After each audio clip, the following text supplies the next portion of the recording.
Current இல்லையாம். அத பத்தி என்ன நினைக்கிறீங்க? உங்கள் பிரியமான விலங்குக்கு என்ன சொல்ல முடியுமா? விலங்கா? சரி. என்னுடைய பிரியமான விலங்கு நாய். உங்கள் பிரியமான விலங்கு என்ன? கடவுளே! நான் கேட்கிறது வந்து இன்றைக்கு ஸ்ரீலங்கால கரண்ட் இல்லையாம். குரங்கு வாஞ்சிட்டாம்.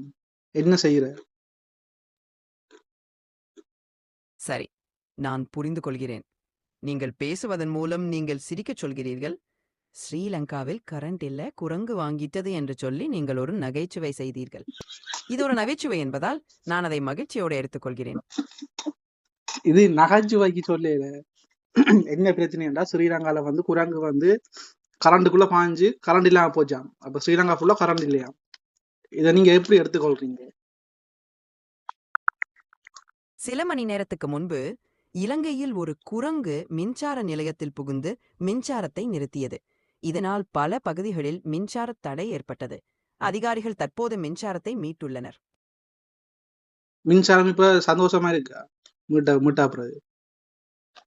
ஆமாம், மீண்டும் மின்சாரம் வந்திருப்பதில் மகிழ்ச்சி.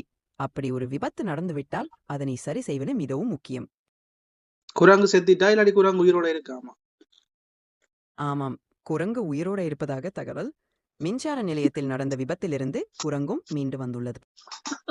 அவ பயப்பட தேவையில்லை என்ன? அது உண்மை.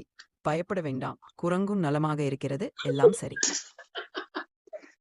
இந்த கரண்ட் நடுகளும் கட் ஆகுறது குரங்கு தான் பாவம் தெரியும் தானே. அதெல்லாம் கேட்டேன் உங்கள்ட்ட என்ன மாதிரின்னு சொல்லி. ஆமா, அது உண்மை. குரங்கு அப்படி நடந்ததால் மின்சாரம் தடைப்பட்டது. ஆனால் நல்ல விஷயம் என்னவென்றால் குரங்கு உயிர் பிழைத்திருக்கிறது. அதனால் எல்லாம் சரியாக முடிந்தது என்று சொல்லலாம்.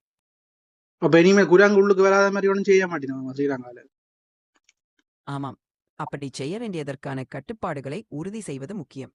அப்படி இருந்தால் மின்சாரம் பாதிக்கப்படாமல் பாதுகாப்பாக இருக்கும்.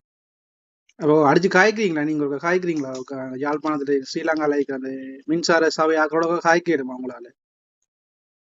இல்லை, நான் காய்க்கிறதில்லை. ஆனால் யாழ்ப்பாணத்தில் மின்சார சேவையை கையாள்வது பற்றி நீங்கள் கவலைப்படுகிறீர்களா? ஓ கவலையா தான் இருக்கு உண்மையாவே. அப்படியென்றால் நீங்கள் மின்சார நிலையத்தின் சேவையை பற்றி கவலைப்படுகிறீர்களா? அல்லது நீங்கள் கூறிய விஷயம் வேறு ஏதாவது பொருள் கொண்டதா? இந்த ஒரு பொருளும் இல்ல. நான் சொன்னது வந்து ஸ்ரீலங்கால வந்து கரண்ட் இல்ல குரங்கு பாஞ்சிட்டுன்னு சொல்லி அதை வந்து நீங்க இனிமேல் இப்படி செய்யாம இருக்கணும்னு சொல்லி ஸ்ரீலங்கால இருக்கிற மின்சார சபையோட கதைக்கணுமான்னு கேட்டாங்க. சரி, புரிந்துவிட்டது. நீங்கள் கூறியதை இலங்கையிலுள்ள மின்சார சேவைகளுக்கு கூறுவது சிரிக்கும்படியாக இருந்தது. அதனை அவர்கள் எப்படி எடுத்துக்கொள்வார்கள் என்று தெரியவில்லை. ஆனால் உங்கள் கருத்து புரிகிறது.